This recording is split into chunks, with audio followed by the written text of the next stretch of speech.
Маркова дупка. Източно от нея се намираме на малкото връхче, откъдето слънцето би трябвало да премине, за да огрее отвора на Кралимарковата дупка.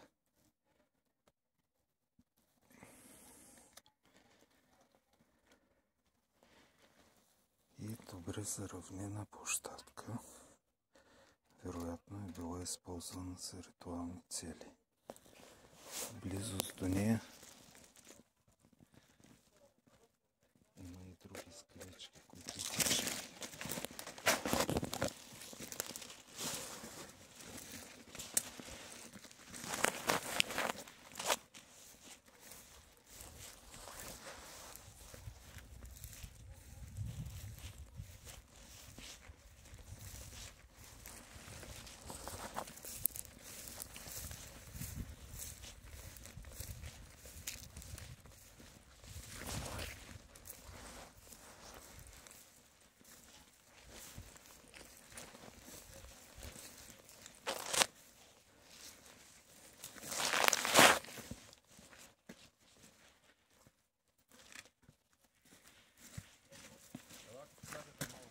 Да.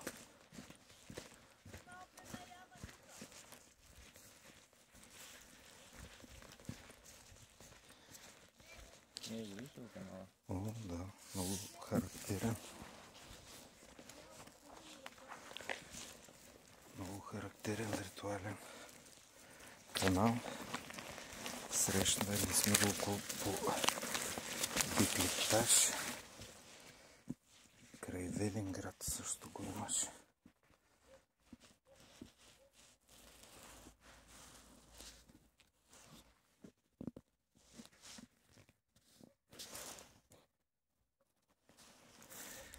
Ето и другото централно място, източно от камъка.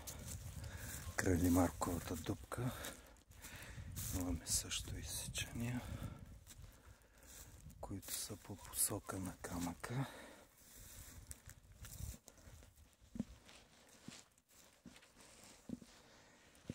Заравнена площадка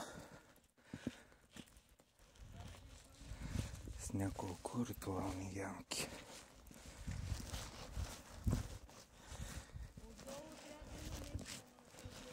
Охо! Виж ги какви са интересни и хубави. Явно тук е било централната ритуална част, а там нещо по-така. Тия камъни обаче от тук изглежда това е жестоко.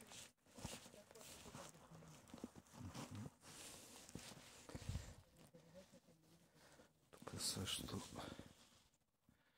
каналче.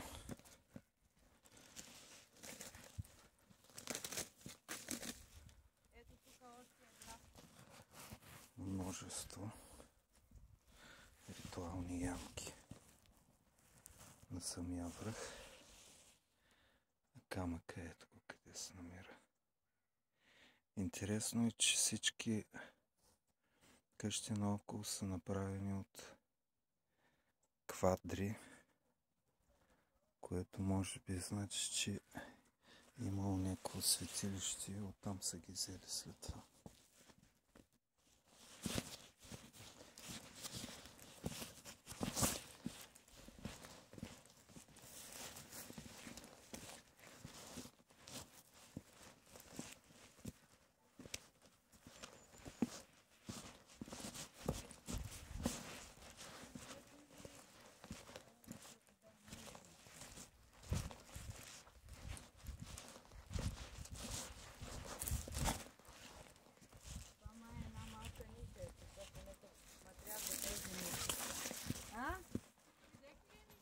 Ние видяхме тази къде? Да. Видяхме, да. Къде викаш? Там има някаква манинка. Да. Манинка. Обаче как добре се връзва със слънцето. Да. А няма, те са източно точно. От тук слънцето минава. Чай да погледне от тук, ако са навреме. Отдолу. Ни тия скали, аз и там се качих на етаза. Да, аз погледнах тая. То от тук като конструкция изглежда. Ама ето виж и там как сравнени им са Да. върховете.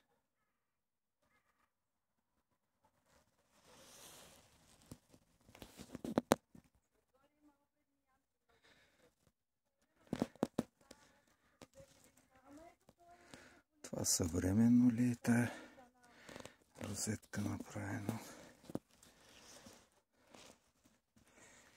Или има нещо под мъха?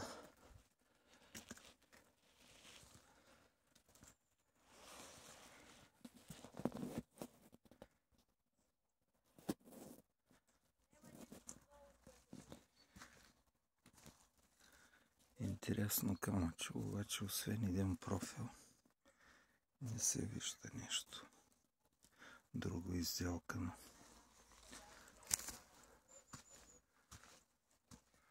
Това като някаква трапецовидна ниша, обаче много съмнително да не е естествено.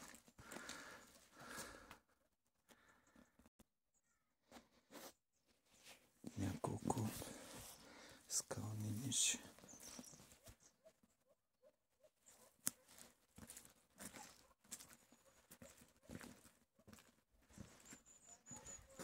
Всяка вероятност е да обработено това помещение, което силно е ерозирало от дясната страна.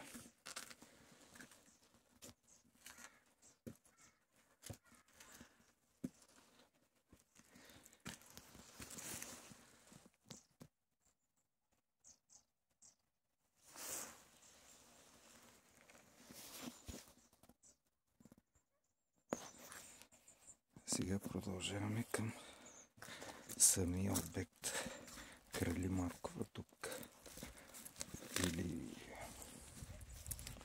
пръстен.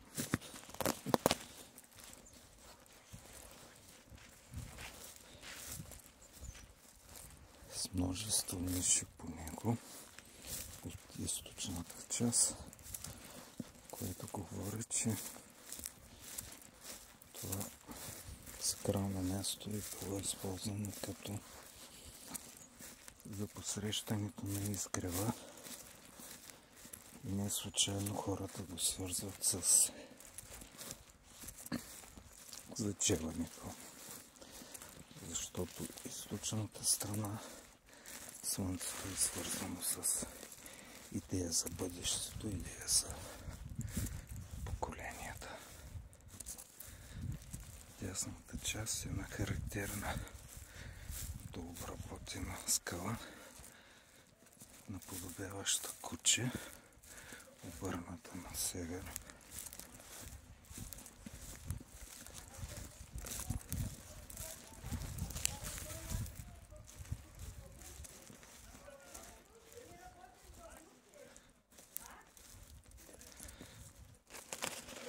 Ето и характерните квадри, от които са изградени постройките в близката местност.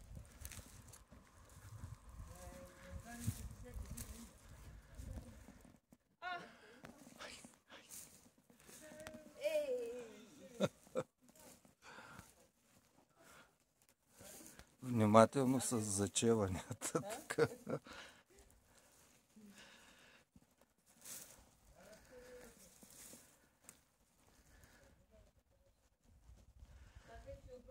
Имаме ниши на самия връх. Характерна дообработка на самата скала.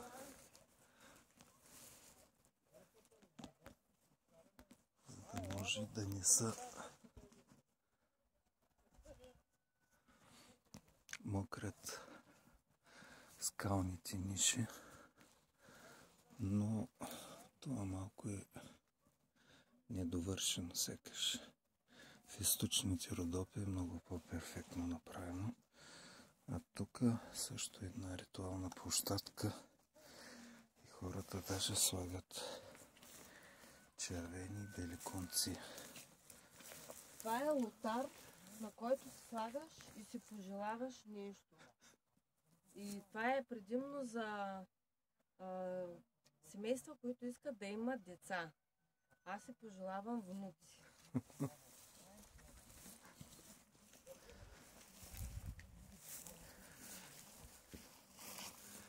Скрити нишички.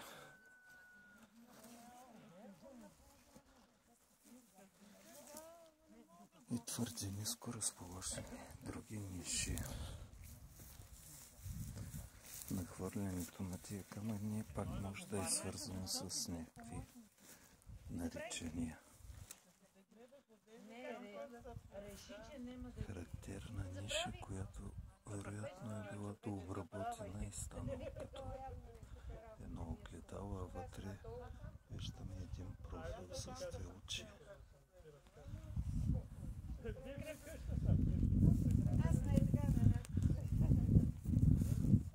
Отвора е дообработен, за да придоби кръгла форма. Особено по краищата това си личи.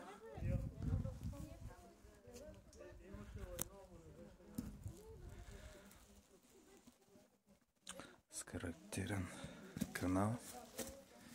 И вероятно тук се намира и централната ритуална площадка.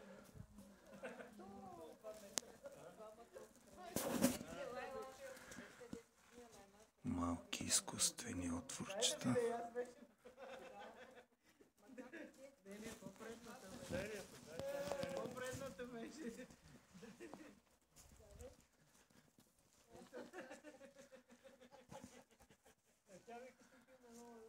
От северната страна скалата е твърде рунлива. Конгломерат от скалички изпоени, камъни изпоени от наносстена с множество кварцови камъчета.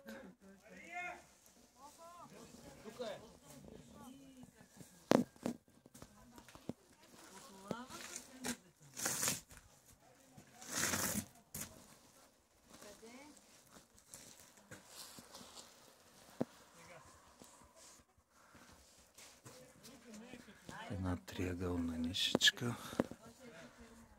с характерната козирка за източници Европа. Приближи, иначе.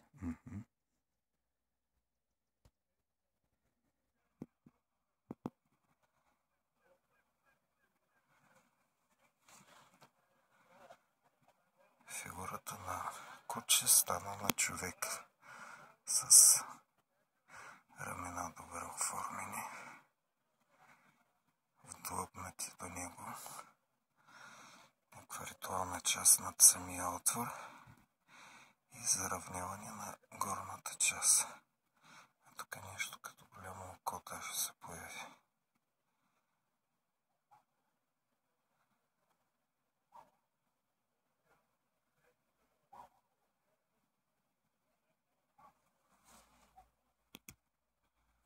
Или като стрелка сега пък стана нагоре.